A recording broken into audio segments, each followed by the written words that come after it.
Cathaoirleach members. Many who support this bill do so in good faith. I do not doubt their concern for the Palestinian people. I share it, as do the Jewish community in Ireland. But this bill is not a plan for peace. It is not a policy. It is a performance of misguided effort. It has been wrapped in the language of justice, solidarity and resistance. But beyond the slogans, I ask you, what does it actually do? Who does it actually help? Because for all its principled tone, this bill changes nothing on the ground. It will not remove Hamas from Gaza. It will not reform the ineffective leadership of the Palestinian Authority. It will not foster dialogue between Israelis and Palestinians, nor improve the lot of the Palestinians economically or socially. It certainly will not bring peace any sooner. It is, as some have described, a symbolism, a gesture. And while gestures can have their place in these circumstances, especially ones that carry legal, diplomatic and social consequences, they should never be passed off as national policy or strategy in the pursuit of our vital interests. Let me be very clear. I speak as an Irish citizen born and raised here in Dublin, and as a Jew from a small, long-established Irish Jewish community that arrived here in the early 1600s.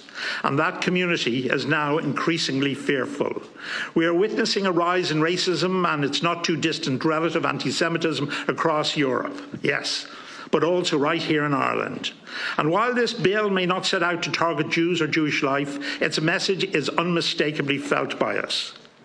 One of my best friends, with whom I went to school, a long-time respected member of the Jewish community, whose grandfather was the only citizen murdered in the 1916 Rising, said to me only 2 days ago, "I always thought of myself as an Irishman who happened to be Jewish.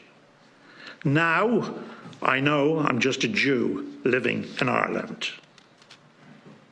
Many of us think like that, because when the only country in the world you choose to boycott by law is the one Jewish state, not China for Tibet, not Turkey for Northern Cyprus, not Russia for Crimea, or Myanmar for its atrocities, then something is amiss.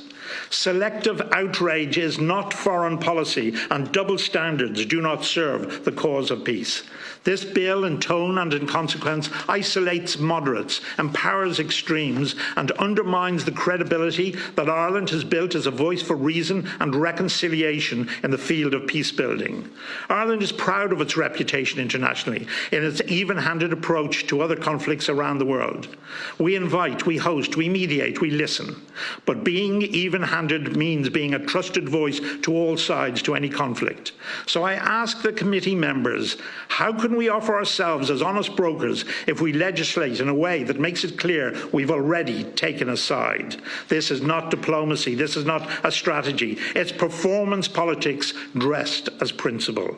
And in that theatre, we're not helping Palestinians. We're just congratulating ourselves. We are told that this bill is symbolic, but that's exactly the problem. Symbolism without substance can be deeply damaging. It may win applause in this chamber, but it sets fire to our credibility abroad. It tells one side, you alone are to blame. It tells the other, you are beyond reproach. And it locks both into further entrenched positions that make peace harder, not easier. If we truly care about Palestinian lives, then let's ask, what can Ireland actually do? Ireland should seek to encourage the establishment of a process that enables both sides to reach a shared understanding of what is the actual problem. We can engage in diplomacy that encourages cooperation and mutual accountability. That work, of course, is harder, slower, and often thankless, but it is real. We can support real education and de-radicalisation. This bill may feel good, but does it do good? Because it won't bring two states closer, but it might drive Jewish communities here in Ireland further into fear and isolation. Let me be very clear, criticism of Israel is not anti-Semitism. But when criticism becomes a campaign, when it becomes law, and no other state is treated the same, we have to pause and we have to question. This bill is not about policy, it's about posture. And I say Ireland can do better. We can be bold without being biased, principled without being performative, and most of all, we can be consistent. So I ask this committee, for what do we want to be remembered? For doing what felt good, or for taking decisions that led to good outcomes? For making a point, or making a difference? Let us not trade our integrity for a headline. Let us not confuse moral theatre for moral action. Let us be remembered as a country that stood not just with gestures but with grit, that shows diplomacy over drama and substance over symbolism and spectacle.